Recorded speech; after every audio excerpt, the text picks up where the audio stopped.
দুনিয়ার মধ্যে যখন জন্মগ্রহণ করেছে, দুনিয়ার মধ্যে জন্মগ্রহণ করার সময় আমরা একটা বাচ্চাকে কিরকম পাই? মায়ের নারের সাথে, নার্ভের সাথে, সন্তানের নাভির সাথে কি থাকে? সম্পৃক্ত থাকে, অ্যাটাচ থাকে। কিন্তু আল্লাহ সুবহানাহু ওয়া তাআলা সেই নার্ভকে আল্লাহ সুবহানাহু ওয়া তাআলা কর্তন করে দিয়েছেন নিজ কুদরতের হাতে, পেটের মধ্যে। সুবহানাল্লাহি ওয়া বিহামদিহি। একটু বড় হলে আমাদের সন্তানদেরকে আমাদেরকে কি করতে হয়? খতনা করতে হয়। কিন্তু আল্লাহ সুবহানাহু ওয়া তাআলা কুদরতের, আমার রাসূলের ইজ্জতের, সম্মানের জন্য পর্দাকে আল্লাহ সুবহানাহু ওয়া তাআলা সেভ করার জন্য মায়ের গর্ভের মধ্যে কুদরতের খতনার করে দিয়েছেন কে?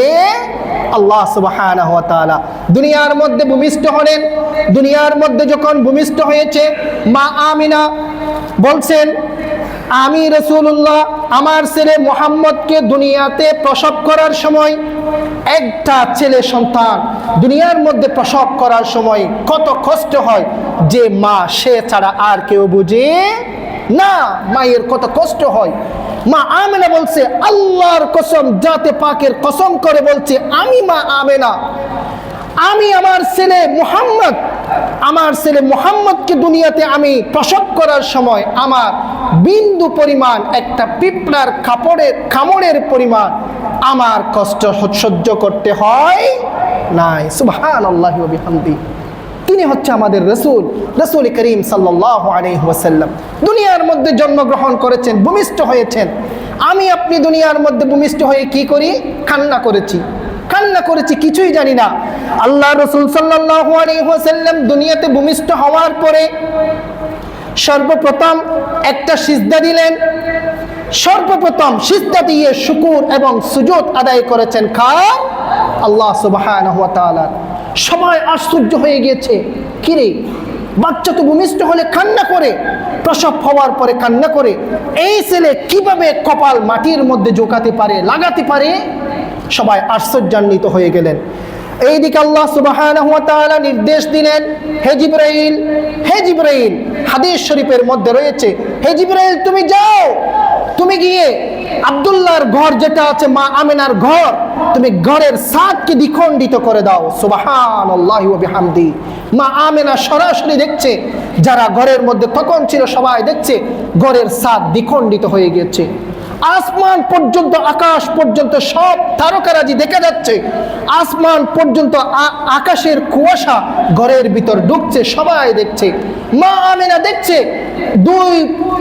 দুই সারিবদ্ধ হয়ে লক্ষ লক্ষ সাদা পাগড়িওয়ালা মানুষ আসমান পর্যন্ত, আকাশ পর্যন্ত দাঁড়িয়ে আছে। একজন মানুষ আসা শুরু করছে। মা আমেনা বর্ণনা করছেন, এই অবস্থা দেখে হযরত মা আমেনা আশ্চর্য হয়ে গেলেন, ভয়ে কাঁপতে থাকলেন। আসছেন হযরত জিবরাইল আলাইহিস সালাম।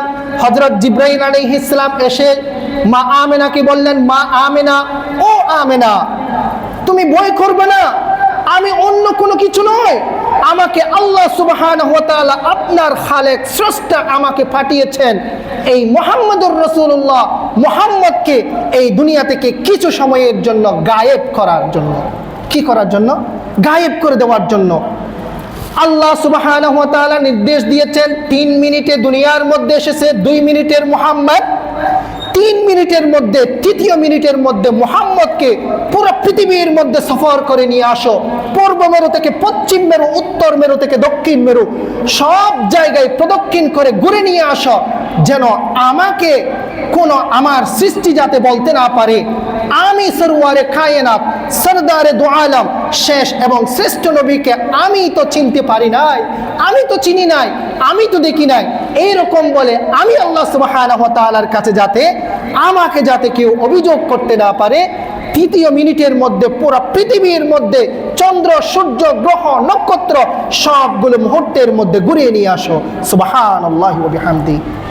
এক মুহূর্তের মধ্যে জিবরাইল আলাইহিস সালাম মুহাম্মদুর রাসূলুল্লাহ সাল্লাল্লাহু আলাইহি ওয়াসাল্লাম, শিশু মুহাম্মদকে, নবজাতক মুহাম্মদকে পুরো পৃথিবীর গ্রহ, নক্ষত্র, চন্দ্র, সূর্য সবগুলোর মধ্যে ঘুরিয়ে মুহূর্তের মধ্যে আবার মা আমিনার কোলের মধ্যে নিয়ে গেলেন। সুবহানাল্লাহি ওয়া বিহামদিহি।